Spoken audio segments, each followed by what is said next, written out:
Greetings, people of the internet. This is Scott with CircWorks, welcoming you to day one of my new video journal series, 100 Days of Making Comics.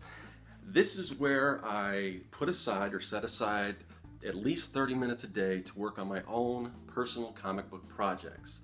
So that means any contract client work, I do some other personal projects but that aren't comics, but I'm setting aside 30 minutes a day to work on my comic book projects. Project in particular, Young and the Dead, this is issue 1. I'm going to be working on issue 3.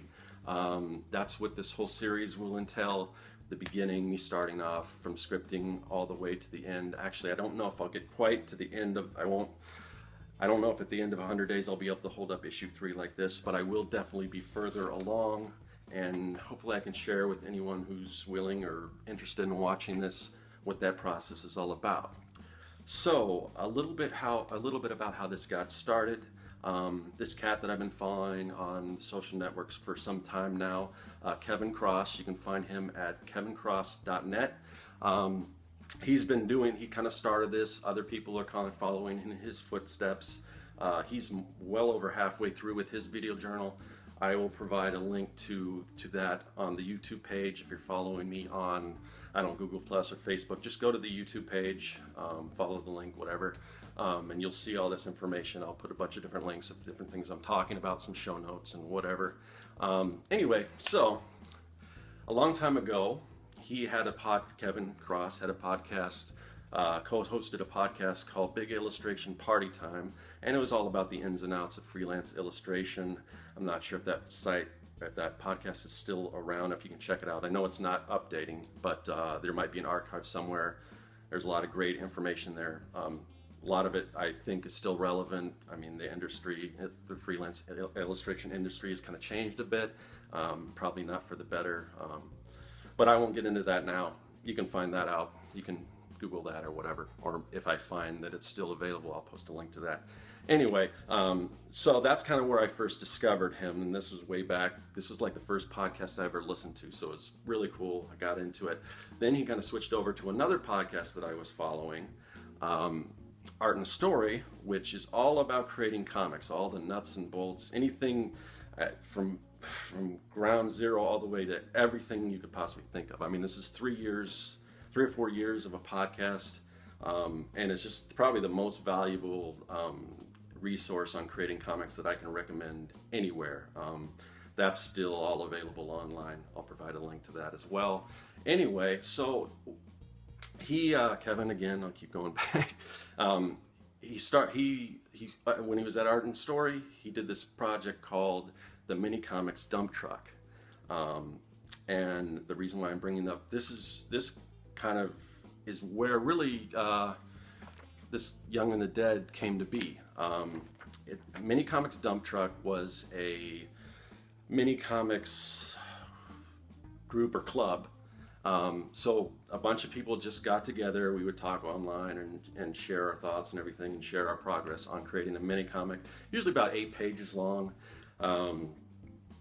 So anyway, so everyone would work on these mini comics, start to finish within a 6-month period. At the end, everyone would just mail their comics, and so I got this big fat stack of mini comics at the end with just awesome artwork, awesome stories, really cool, really cool people, and a lot of those people are actually doing this, or not a lot, but not by comparison, but there's a few of those people that are doing this 100-day challenge. I guess I'll bring them up in particular. So Jonathan Rector, he's got a YouTube channel, tons of real cool videos. This is one of his mini comics that he did for the Mini Comics Dump Truck.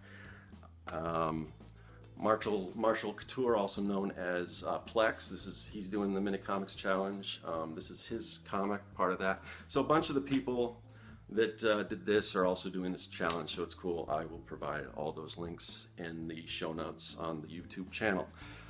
So anyway, so my comic, which I keep showing this is kind of the standard kind of comic book that you would see in a comic book store or whatever, standard size. But it really started off as a mini comic. So I kind of have Kevin to thank for that. And I really like this version of it.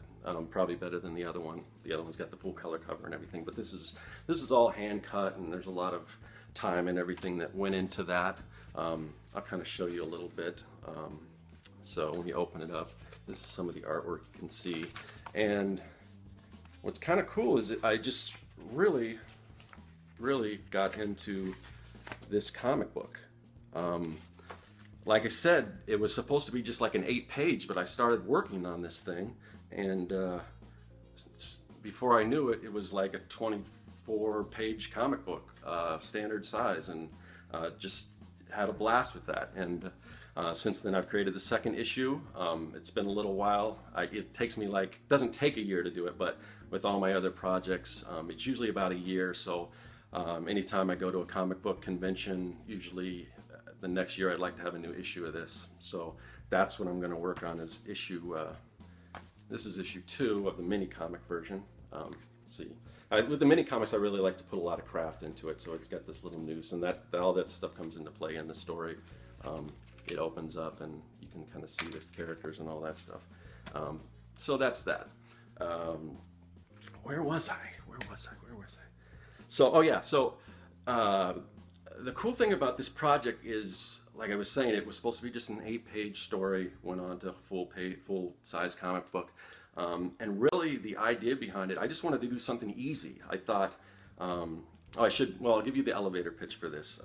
So Young and the Dead is basically Goonies meets Night of the Living Dead. It's kids versus zombies. It takes place in the 80s. It's kind of my homage to all those kid-centric films of the 80s, like Goonies, Monster Squad, E.T., Stand By Me, Explorers, all those great,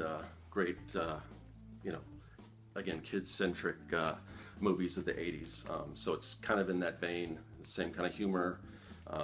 But anyway, so I started, and I'm just thinking, well, what's easy? Zombies. I'll just have zombies, an 8-page story about zombies creating or chasing people around or whatever. And then, so I had a couple ideas. I had the one I just told you about, kids versus zombies, and then I had like a Robinson Crusoe zombies, like where a guy would land on this desert island and it's inhabited by zombies. And so I went with the first one. I may do something with the other one, although I don't want to just stick just to zombies. But anyway, so anyway, this became like a whole thing, and now I'm 2 issues in. Going to start the 3rd issue, and once again, I really want to thank Kevin Cross for starting that whole mini comics dump truck, getting my butt in gear to create this comic. Because before that, I've got so many just unfinished comic book projects that I would start, and they would just kind of fade away, or I'd start ADHD, I'd get another idea and start it. But so this one's really taken hold, and it's kind of the idea of that mini comics dump truck, where at the end you have to deliver this project. When people are, other people are contributing, you're going to get these books. You've got to give them something. So it really gives you that momentum and that drive to finish the book and get it out. And that's kind of back to what this 100 days challenge is. Like I said, I do some comic conventions. I like to get a new book out every year for the people. So people come by, I've got something new for them in the way of comics. Where was I? Okay, I am back. I had a minute to collect my thoughts, which is strange because I wasn't about to say anything profound or anything. I was just going to say that I just got finished exhibiting at Phoenix Comic Con, and the whole idea of my plan was and I had a lot of prep. I don't know, there's some other videos that I posted before this series. There was a 5-part series on me building my comic book booth and all the, the behind the scenes look at how I did that. So anyway, it was a lot of preparation, getting everything done. So that took up a lot of my time. So there really wasn't time to do comics, but my thought was that once that convention was finished, then I was going to buckle down and start issue 3 of Young and the Dead.